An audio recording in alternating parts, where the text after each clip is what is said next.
நண்பர்கள் அனைவருக்கும் வணக்கம்.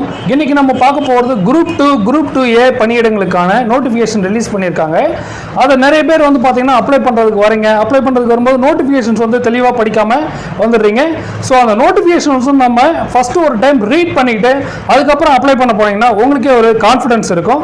ஸோ அதனால் நம்ம எப்பயுமே நம்ம இந்த வீடியோவில் ஸ்ட்ரைட்டாக போயிட்டு அப்ளை பண்ணுறது தான் பார்க்குறோம். அதனால் இந்த மாதிரி நோட்டிஃபிகேஷன் வந்து ஒரு முறை தெளிவாக உங்களுக்கு எக்ஸ்பிளைன் பண்ணிடுறேன். எக்ஸ்பிளைன் பண்ணிவிட்டு நெக்ஸ்ட் வீடியோவில் வந்து பார்த்தீங்கன்னா எப்படி ஆன்லைன் மூலிமா நம்ம போயிட்டு அப்ளை பண்ணுறது அப்படின்னு சொல்லிட்டு பார்க்கலாம். எதுக்காக இந்த நோட்டிஃபிகேஷன் வந்து நான் உங்களுக்கு எக்ஸ்பிளைன் பண்ணுறேன் அப்படின்னு சொல்லிட்டு பார்த்தீங்கன்னா, அந்த நோட்டிஃபிகேஷன்லேயே வந்து பார்த்தீங்கன்னா என்ன டேட்லேருந்து ஸ்டார்ட் பண்ணி என்ன டேட் வரைக்கும் அப்ளை பண்ணலாம், நெக்ஸ்ட் வந்து பார்த்தீங்கன்னா எத்தனை போஸ்டிங்ஸ் இருக்குது, ஒரு போஸ்டிங்க்கும் வந்து எத்தனை வேக்கன்ஸ் இருக்குது, அந்தந்த போஸ்டிங்க்கு என்னென்ன டிபார்ட்மெண்ட்டில் அந்தந்த போஸ்டிங்ஸ் வந்து காலியாக இருக்குது, என்ன டிபார்ட்மெண்ட்டில் என்ன போஸ்டிங்ஸுக்கு அதிகமான வேக்கன்சிஸ் இருக்குது, இது எல்லாமே தெரிஞ்சுக்கலாம். அதே மாதிரி எந்த கம்யூனிட்டியில் இருக்கிறவங்களுக்கு எத்தனை வேக்கன்ட் இருக்குது அப்படின்றது எக்ஸ்பிளைன் பண்ணியிருக்காங்க. நெக்ஸ்ட் வந்து பார்த்தீங்கன்னா இந்த போஸ்டிங் சேர்றவங்களுக்கு இன்ன சப்ஜெக்ட் முடிச்சிருக்கணும், அதாவது சயின்ஸ் குரூப் முடிச்சிருக்கணுமா, ஆர்ட்ஸ் குரூப் முடிச்சிருக்கணுமா, இல்லை சயின்ஸ் ஆர்ட்ஸ் ரெண்டுமே பொதுவாக படிச்சிருக்கலாமா அப்படின்ற மாதிரியான எக்ஸ்பிளனேஷன் கொடுத்துருக்காங்க. நெக்ஸ்ட் என்னென்ன எக்ஸாமுக்கு என்னென்ன மாதிரியான சப்ஜெக்ட்ஸ் நீங்கள் கவர் பண்ணணும், குரூப் 2னா என்ன, குரூப் 2Aனா என்ன, குரூப் 2க்கு நீங்கள் என்னென்ன சப்ஜெக்டை கவர் பண்ணி படிக்கணும், குரூப் 2Aக்கு என்னென்ன மாதிரியான சப்ஜெக்ட்ஸ் வந்து கவர் பண்ணி படிக்கணும் அப்படின்றதெல்லாம் இவங்க தெளிவாக அந்த நோட்டிஃபிகேஷனில் கொடுத்துருக்காங்க. குறிப்பாக 60ஆம் பக்கத்துக்கு அப்புறம் வந்து பார்த்தீங்கன்னா அந்த நோட்டிஃபிகேஷனில் என்னென்ன மாதிரியான சப்ஜெக்ட் என்னென்ன மாதிரியான எக்ஸாம்ஸ் வந்து கேட்பாங்க, எத்தனை மார்க்குக்கு எந்த கொஸ்டின்ஸ் வந்து கேட்பாங்க, பொதுவாக தமிழ் வந்து பார்த்தீங்கன்னா இலக்கிய இலக்கணத்தில் எந்தெந்த தலைவர்களை பற்றின விஷயங்களை கேட்பாங்க, சமூக அறிவியலில் என்னென்ன மாதிரியான டாபிக் வந்து கவர் பண்ணுவாங்க, மேத்ஸில் என்னென்ன மாதிரியான டாபிக் கவர் பண்ணுவாங்க, சயின்ஸில் என்னென்ன மாதிரியான சப்ஜெக்ட்ஸ் வந்து கவர் ஆகும் அப்படின்ற மாதிரி தெளிவாக எல்லா விஷயத்தையும் கொடுத்துருக்காங்க. ஸோ அது எல்லாமே நான் உங்களுக்கு இந்த வீடியோவில் வந்து எக்ஸ்பிளைன் பண்ணுறேன். ஸோ என் கூட வந்து நீங்கள் ரீட் பண்ண ஆரம்பிச்சிங்கன்னா உங்களுக்கு நோட்டிஃபிகேஷன் ஃபஸ்ட்டு எடுத்தோன்னே ரீட் பண்ணி நீங்கள் அண்டர்ஸ்டாண்ட் பண்ணிவிட்டு அதுக்கப்புறமேட்டுக்கு எக்ஸாம்ஸ் அப்ளை பண்ண நம்ம ஸ்டார்ட் பண்ணலாம். ஓகே ஃப்ரெண்ட்ஸ், வாங்க வீடியோக்குள்ளே போயிட்டு எப்படி அதை நம்ம தெரிஞ்சுக்கிட்டு எப்படி நம்ம நோட்டிஃபிகேஷனில் என்னென்ன மாதிரியான டீட்டெயில்ஸ்லாம் கொடுத்துருக்காங்க அப்படின்னு சொல்லிட்டு பார்க்கலாம்.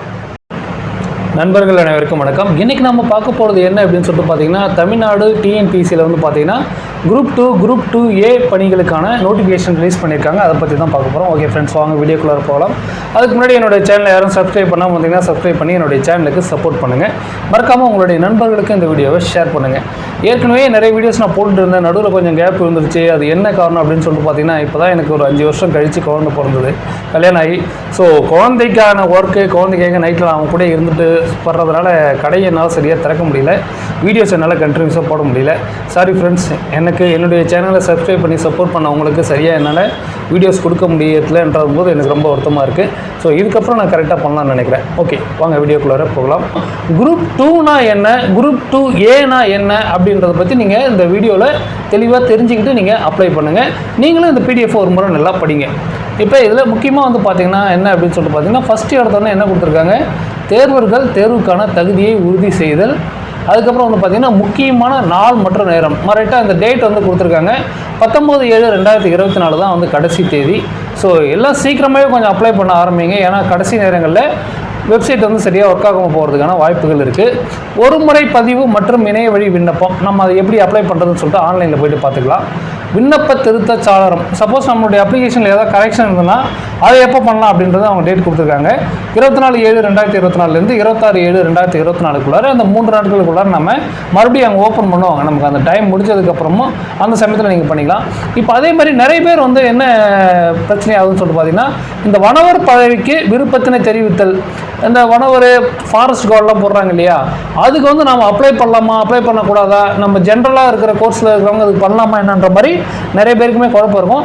நீங்கள் அந்த கோர்ஸ் முடிச்சிருந்து நீங்கள் அப்ளை பண்ணிங்கன்னா உங்களுக்கு அது யூஸ்ஃபுல்லாக இருக்கும். அதே சமயத்தில் அவங்களும் மென்ஷன் பண்ணியிருக்காங்க பாருங்கள், தேர்வர்கள் தமிழ்நாடு வனச்சார்நிலை பணி மற்றும் தமிழ்நாடு வனத்தோட்ட கழகம் ஆகியவற்றில் உள்ள வனவர் பதவிகளுக்கு கருதப்பட வேண்டுமெனில் அவர்கள் தமது விருப்பத்தினை இணைய வழி விண்ணப்பத்தில் பதிவு செய்வது கட்டாயமாகும் அப்படின்னு சொல்லிட்டு கொடுத்துருக்காங்க. ஸோ இதுக்கெல்லாம் வந்து ஒரு சில குறிப்பிட்ட சப்ஜெக்ட் முடிச்சவங்க தான் அப்ளை பண்ண முடியும். எல்லாருமே வந்து அப்ளை பண்ண முடியாது. ஆர்ட்ஸ் முடிச்சவங்களாம் அப்ளை பண்ண முடியாது, சயின்ஸ் முடிச்சவங்க தான் அப்ளை பண்ணலாம். சயின்ஸ்லேயும் ஒரு குறிப்பிட்ட சப்ஜெக்ட் இருக்குது, அவங்க தான் வந்து அதுக்கு அப்ளை பண்ண முடியும். அதுக்கப்புறம் நம்ம உள்ளே வரும்போது என்னென்ன மாதிரியான தடை செய்யப்பட்ட பொருட்கள் இருக்குது, எதெல்லாம் எடுத்துகிட்டு வரக்கூடாது அப்படின்றதெல்லாம் போட்டிருக்காங்க. அதெல்லாம் ஓரளவுக்கு ஜென்ரலான இன்ஸ்ட்ரக்ஷன். முக்கியமானதை வந்து நம்ம ஒன்று தள்ளி பார்ப்போம். எச்சரிக்கை, தேர்வாணையத்தின் தேர்வுகள் அனைத்தும் தேர்வரின் தரவு வரிசைப்படியே மேற்கொள்ளப்படுகின்றன. ஓகே, தடை செய்யப்பட்ட பொருட்கள், நெக்ஸ்ட் என்ன முக்கியமானது கொடுத்துருக்காங்க, இங்கே தான் முக்கியமானது. இப்போ தொகுதி 2A அப்படின்னு சொல்லிட்டு கொடுத்துருப்பாங்க, பதவிகள் மற்றும் காலி பணியிடங்கள். தொகுதி 2ல் இருக்கிறதுலாம் என்னென்ன மாதிரியான போஸ்டிங் சொல்லிட்டு இங்கே கொடுத்துருக்காங்க. தொகுதி 2Aலாம் தனியாக வரும்.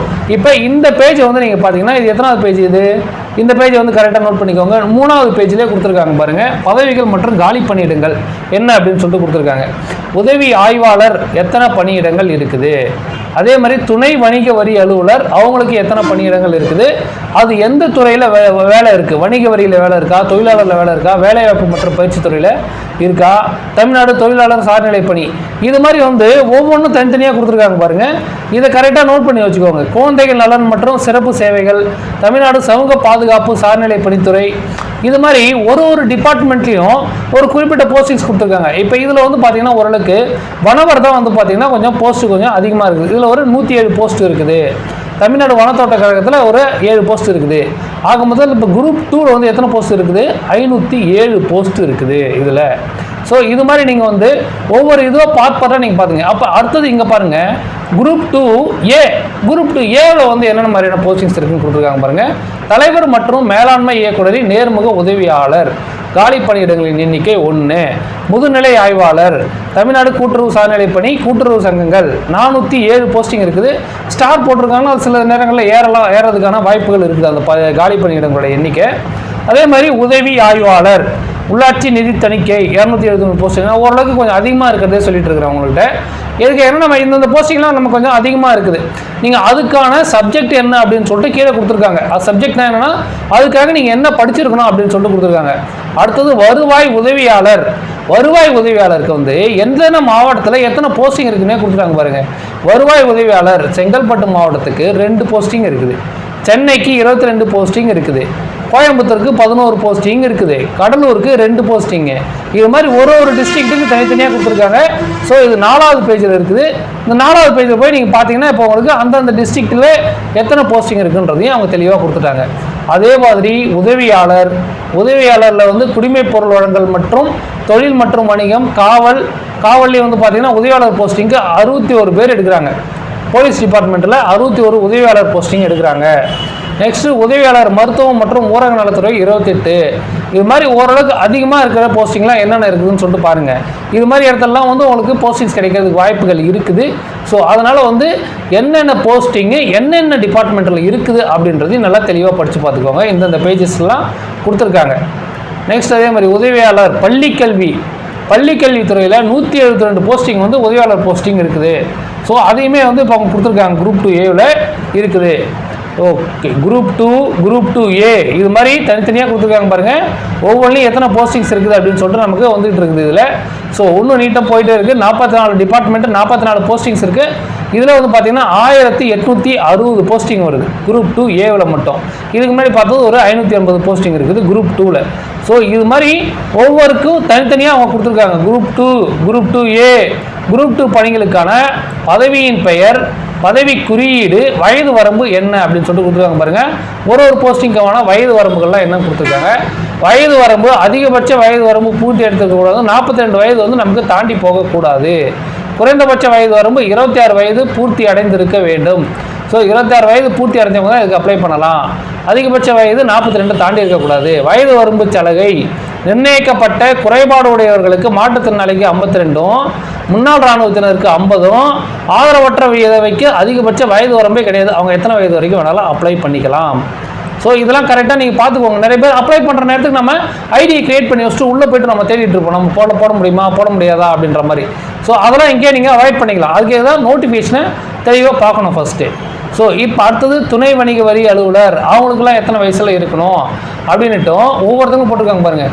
இப்போ வனவருக்குலாம் வந்து பார்த்தீங்கன்னா வயசு வந்து நீங்கள் வந்து குறிப்பிட்ட வயசில் இருக்கிறவங்களுக்கு அப்ளை பண்ண முடியாது. 32 வயசை தாண்டவங்க, பிசி எம்பிசியில் இருக்கிறவங்க வனவர் போஸ்டிங்க்கு அப்ளை பண்ண முடியாது. அதே போல் சார்பதிவாளர் போஸ்டிங்க்கு அப்ளை பண்ண முடியாது. ஸோ இந்த மாதிரி போஸ்டிங்ஸ் எல்லாம் உங்களுக்கு காட்டாது. நீங்கள் அதை அப்ளை பண்ணிங்கனாலும் உங்களுக்கு அது கிடைக்கிறதுக்கான வாய்ப்புகள் இல்லை. ஸோ அந்தந்த போஸ்டிங் ஏற்ற மாதிரி தான் ஏஜ் கொடுத்துருக்காங்க. தொகுதி 2A அனைத்து பதிவுகளுக்கும் முழு நேர விடுதி காப்பாளர் பதவியை தவிர எல்லாத்துக்குமே வந்து பார்த்தீங்கன்னா 42 வயசு இருக்கும். விடுதி காப்பாளர், முழு நேர விடுதி காப்பாளருக்கு வந்து பார்த்தீங்கன்னா 52. ஸோ இது மாதிரி ஒவ்வொருத்தவங்களுமே வந்து ஏஜ் கொடுத்துருக்குறாங்க. அடுத்தது தொகுதி 2A பதவியின் பெயர். இது மாதிரி ஒவ்வொன்றுக்குமே வந்து பார்த்தீங்கன்னா தொகுதி 2ல் வந்து இன்னொரு குறிப்பிட்ட போஸ்டிங்ஸ் வந்து எத்தனை வயசு இருக்கணும் அப்படின்னு சொல்லிட்டு இது மாதிரி அந்தந்த போஸ்டிங்குக்கும் தொகுதி 2க்கு தொகுதி 2Aவுக்கு அப்படின்னு சொல்லிட்டு தனித்தனியாக வயது கொடுத்துருக்காங்க. ஒவ்வொன்றுக்கும் வயது வரம்பு இல்லை. உடல் ஊனம் பாதிக்கப்பட்டவங்களுக்கு மற்றதெல்லாம் பார்த்தீங்கன்னா 26, 20 இதெல்லாம் கொடுத்துருக்குறாங்க. ஸோ இதெல்லாம் கரெக்டாக அந்தந்த ஏஜ் உங்களுக்கு சூட் ஆகுதா என்ன அப்படின்னு சொல்லிட்டு பாருங்கள். தொகுதி 2A அனைத்து பகுதிகளுக்கும் முழு நேர விடுதி காப்பாளர். ஸோ இது மாதிரி ஒவ்வொன்றா கொடுத்துருக்காங்க இல்லையா, இதெல்லாம் கரெக்டாக ரீட் பண்ணி பார்த்துக்கோங்க. ஆதார சான்றுகள் 10ஆம் வகுப்பு 12ஆம் வகுப்பு மதிப்பெண் பட்டியலில் தேர்வரின் பிறந்த தேதி குறிப்பிடாமல் இருப்பின் தேர்வர் அவர்களது பிறப்பு சான்றிதழ் கொடுக்கணும். ஸோ உங்களுடைய 10வது 12வது வகுப்பு சான்றிதழை வச்சு தான் உங்களுடைய டேட் ஆஃப் பர்த் அவங்க கன்ஃபார்ம் பண்ணுவாங்க. தொகுதி 2 பணிகள் நன்னடத்தை அலுவலர் கல்வி தகுதி. இப்போ இங்கேருந்து கல்வி தகுதி ஸ்டார்ட் ஆகுது. குரூப் 2க்கு இந்த நன்னடத்தை அலுவலருக்கு இளநிலை கலை அல்லது அறிவியல் பட்டம். இளநிலையில் அதாவது பிஏ பிஎஸ்சி ரெண்டுத்தில் ஏதாவது ஒன்றில் ஆர்ட்ஸ் அண்ட் சயின்ஸில் நீங்கள் டிகிரி வாங்கியிருக்கணும். மற்றவைகள் சமமாக இருக்கும் பட்சத்தில் சமூகவியல் அல்லது உளவியல் பட்டம் பெற்ற தேர்வுகளுக்கு முன்னுரிமை வழங்கப்படும். ஸோ இது மாதிரி ஒரு போஸ்டிங்க்கும் என்னென்ன மாதிரியான படிப்புகள் இருக்கணும். துணை வணிக வரி அலுவலர் இளநிலை கலை அறிவியல் அல்லது வணிகவியல் ஆகியவற்றில் பட்டம் கட்டாயம் பெற்றிருக்க வேண்டும். டிகிரி கண்டிப்பாக வாங்கியிருக்கணும். முதலாவது வணிகவியல் மற்றும் சட்டம் ஆகிய இரண்டிலும் பட்டம் பெற்றிருப்பதும் வரி சட்டத்தில் பட்டயம் பெற்றிருக்கும் தேர்வர்கள் முதலாவது. ரெண்டாவது ப்ரிஃபரன்ஸ் வணிகவியல் மற்றும் சட்டம் ஆகிய இரண்டிலும் பட்டம் பெற்றிருக்கும் தேர்வர்கள். இது மாதிரி அவங்க முன்னுரிமை கொடுப்பாங்க. இந்தந்த போஸ்டிங்ஸில் இந்தந்த கோர்ஸ் படித்தவங்களுக்கு முன்னுரிமை அப்படின்னு சொல்லிட்டு. ஸோ இது எல்லாமே வந்து பார்த்தீங்கன்னா என்னென்ன போஸ்டிங்க்கு என்னென்ன கோர்ஸு முடிச்சிருக்கணும், அதாவது என்னென்ன சப்ஜெக்ட் நீங்கள் முடிச்சிருக்கணும் அப்படின்றது இந்த 11வது பேஜ்லேருந்து ஸ்டார்ட் பண்ணி 12வது பேஜெல்லாம் இருக்குது. இதெல்லாம் கரெக்டாக ரீட் பண்ணி பார்த்துக்கோங்க. உங்களுக்கான படிப்புக்கு அந்த போஸ்டிங் கிடைக்குமா. வனவர், இப்போ அந்த வனவருக்கு வந்து நிறைய போஸ்டிங் இருக்குது இல்லையா. வனவரில் வந்து பார்த்தீங்கன்னா வேளாண்மை, கால்நடை வளர்ப்பு, தாவரவியல், வேதியியல், கணினி பயன்பாடு, கணினி அறிவியல் இது மாதிரி முடித்தவங்க தான் நீங்கள் இந்த போஸ்டிங்க்கு அப்ளை பண்ண முடியும். எல்லாரும் வனவர் போஸ்டிங்க்கு நாம் அப்ளை பண்ண தேவையில்லை. குரூப் 2A பணிகள் முழு நேர விடுதி காப்பாளர் பல்கலைக்கழக மாணவர் குழுவால் அங்கீகரிக்கப்பட்ட ஏதாவது ஒரு பட்டம் முடிச்சிருக்கணும். முதுநிலை ஆய்வாளர் பல்கலைக்கழக மானியக் குழுவால் அங்கீகரிக்கப்பட்ட ஏதாவது ஒரு பல்கலைக்கழகம் அல்லது நிறுவனத்தால் பாராளுமன்ற சட்டத்தால் நிறுவப்பட்ட பிற கல்வி நிறுவனங்கள் அல்லது பல்கலைக்கழக மானியக் குழு சட்டம் இது மாதிரி ஏகப்பட்ட இன்ஸ்ட்ரக்ஷன் கொடுத்துருக்காங்க. ஸோ இதையெல்லாம் கரெக்டாக பார்த்து என்னென்ன கோர்ஸ் என்னென்ன ஜாபுக்கு என்னென்ன கோர்ஸ் முடிக்கணும் அப்படின்னு சொல்லிட்டு கரெக்டாக ரீட் பண்ணி பார்த்துக்கோங்க. இதெல்லாம் நிறைய பேர் நம்ம ரீட் பண்ணி பார்க்க மாட்டேன்றோம். அதனால தான் நான் இப்போ உங்களுக்கு ஒரு டைமே ரீட் பண்ணி நல்லா காமிச்சிடுறேன். அட்லீஸ்ட் நீங்கள் இந்தந்த பேஜில் இந்தந்த விஷயங்கள் வருதுன்னு தெரிஞ்சுக்கிட்டாங்களாச்சும் உங்களுக்கு கொஞ்சம் படிக்கிறதுக்கு கொஞ்சம் விருப்பமாக இருக்கும். நீங்கள் இந்த பிடிஎஃபை நல்லா படித்து பார்த்துக்கோங்க. இந்த பிடிஎஃபை நான் டிஸ்கிரிப்ஷனில் அட்டாச் பண்ணுறேன். நிர்ணயிக்கப்பட்ட பார்வை தரம் என்னவாக இருக்கணும், வனவர் பதவி தவிர மற்ற பதவிகளுக்கு பதவியின் பெயர், பதவி குறியீடு இது மாதிரி உங்களுடைய உடல் தகுதிகள் என்ன இருக்கணுன்றதையும் அடுத்தது முக்கியமான விஷயங்கள்லாம் இருக்குது. அடுத்தது வனவர் பதவிக்கு ஆண் இப்போ உடல் தகுதி தேவைப்படுது. அதனால் இந்த உடல் தகுதி இருக்கிறவங்க தான் இதுக்கு நீங்கள் அப்ளை பண்ணணும். 163 சென்டிமீட்டர் இருக்கணும் ஆணுக்கு, பெண்ணுக்கு 150 சென்டிமீட்டர் இருக்கணும். மார்பு சுற்றளவு எத்தனை அளவில் இருக்கணும் போட்டிருக்காங்க பாருங்கள். 79 இருக்கணும் மார்பு சுற்றளவு. பெண்களுக்கு 74 இருக்கணும், ஆண்களுக்கு 79 இருக்கணும். இது மாதிரி ஒரு போஸ்டிங்கும் தனித்தனியாக கொடுத்துருக்காங்க. இது எல்லாமே கரெக்டாக ரீட் பண்ணி பாருங்கள்.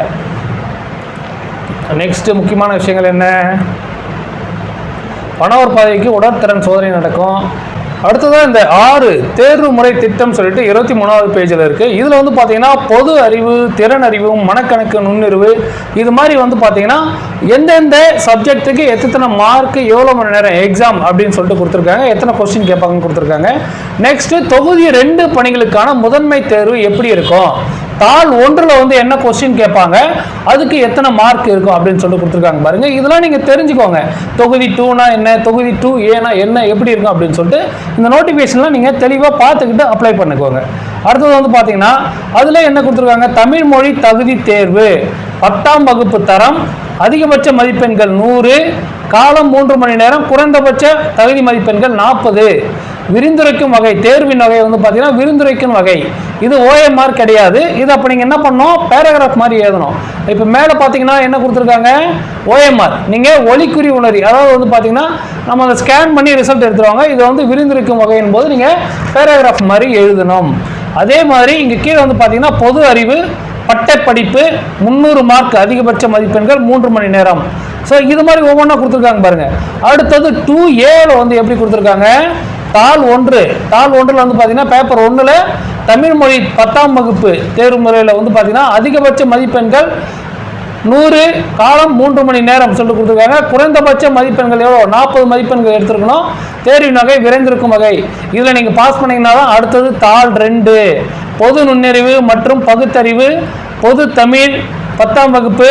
அடுத்தது வந்து இந்த 300 மதிப்பெண்கள் எடுக்கணும் 3 மணி நேரத்தில்.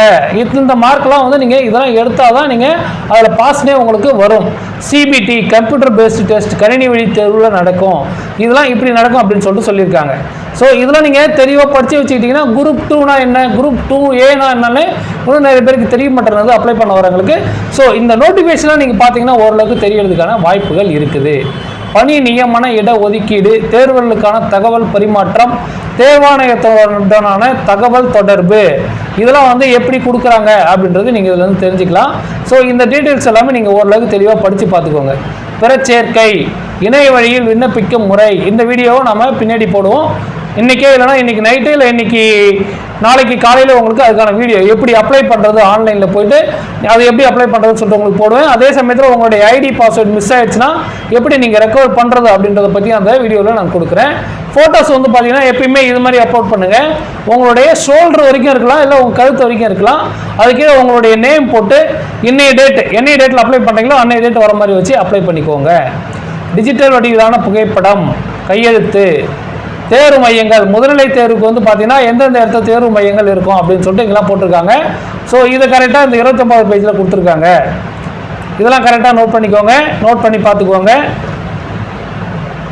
இதெல்லாம் முக்கியமான விஷயங்கள் நோட்டிஃபிகேஷனில். நிறைய பேர் நோட்டிஃபிகேஷன் நம்ம ஃபுல்லாக படிக்காம விட்டுறோம் இல்லையா. இது இப்போ நமக்கு நோட்டிஃபிகேஷன் முன்னாடியே படிச்சிட்டிங்கன்னா உங்களுக்கு யூஸ்ஃபுல்லாக இருக்கும். 2A பணிகளுக்கான தேர்வு நடைபெறும் இடங்கள், எந்தெந்த இடத்துலலாம் தேர்வு நடைபெறுது, தேர்வு மைய குறியீடு என்ன அப்படின்னு சொல்லிட்டு கொடுத்துட்டாங்க.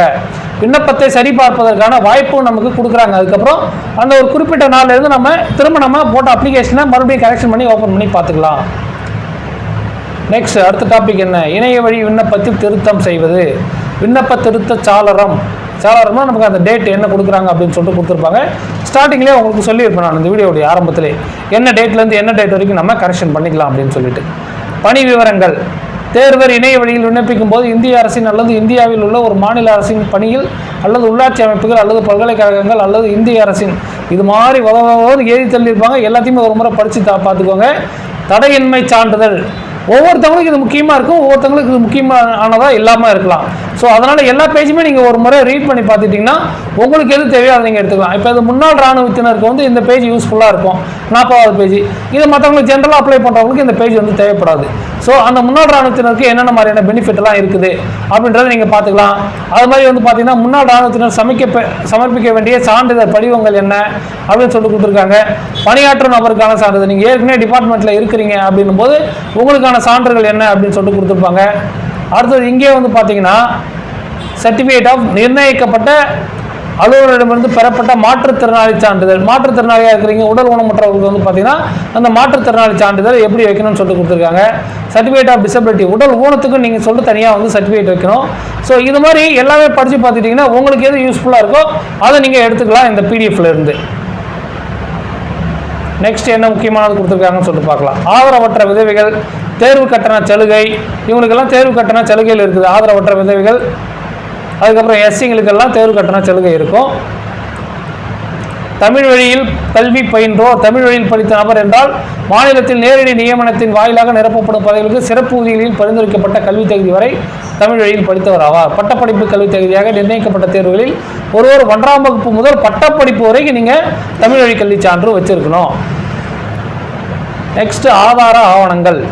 ஸோ இது மாதிரி வந்து ஒவ்வொரு டாக்குமெண்ட்டும் கொடுத்துருக்காங்க. இந்த டாக்குமெண்ட் எல்லாமே நீங்கள் கரெக்டாக எடுத்து வச்சுக்கிட்டு அப்ளை பண்ணுங்கள்.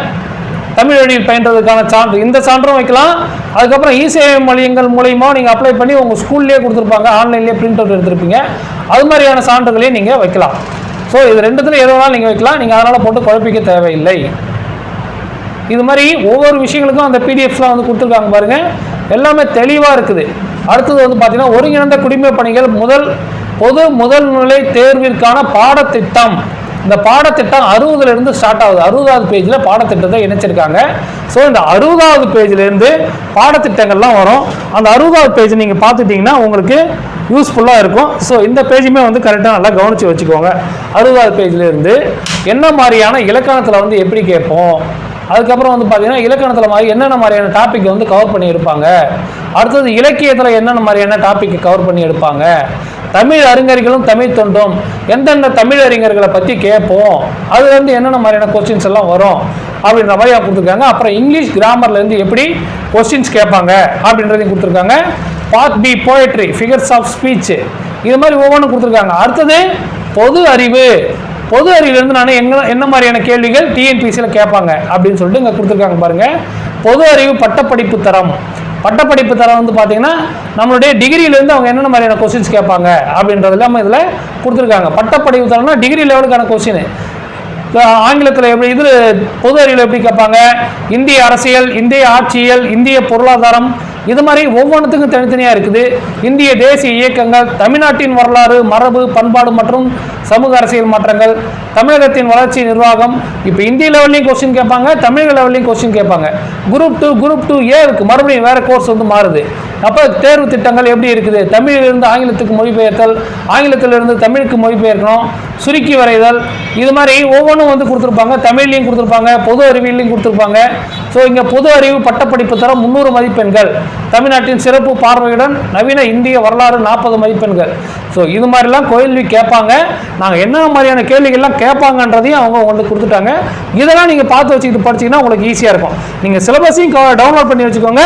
இதில் அவங்க இந்த நோட்டிஃபிகேஷன் அவங்க கொடுத்துருக்கிறதையும் அதையும் கரெக்டாக இருக்குதா என்னன்னு சொல்லிட்டு செக் பண்ணி பார்த்துட்டு உங்களுக்கான கோர்ஸ் வந்து படிங்க. ஓகே நண்பர்களே, ஓரளவுக்கு உங்களுக்கு என்னென்ன மாதிரியான இன்ஃபர்மேஷன் தேவைப்படுமோ அதை எல்லாமே இந்த நோட்டிஃபிகேஷன் மூலிமா நான் உங்களுக்கு தெளிவாக எக்ஸ்பிளைன் பண்ணியிருக்கேன். அடுத்த வீடியோவில் வந்து பார்த்தீங்கன்னா எப்படி ஆன்லைனில் போயிட்டு ஒரு ஸ்டெப் பை ஸ்டெப்பாக நம்ம எப்படி ஆன்லைனில் அப்ளிகேஷன் போடுறது அப்படின்றத பற்றியும் நான் உங்களுக்கு அடுத்த வீடியோவில் தெளிவாக சொல்கிறேன். அந்த வீடியோக்கான லிங்க்கையும் இந்த கீழே டிஸ்கிரிப்ஷன்லேயும் நான் உங்களுக்கு ரெடி ஆனதுக்கப்புறம் அட்டாச் பண்ணுறேன். ஓகே நண்பர்களே, இந்த வீடியோவில் நான் உங்களுக்கு எக்ஸ்பிளைன் பண்ண ரொம்ப பிடிச்சிருந்ததுன்னா என்னுடைய சேனலுக்கு சப்ஸ்கிரைப் பண்ணி சப்போர்ட் பண்ணுங்கள். மறக்காமல் உங்களுடைய நண்பர்களுக்கு இந்த வீடியோவை ஷேர் பண்ணுங்கள். Thank you for watching this video.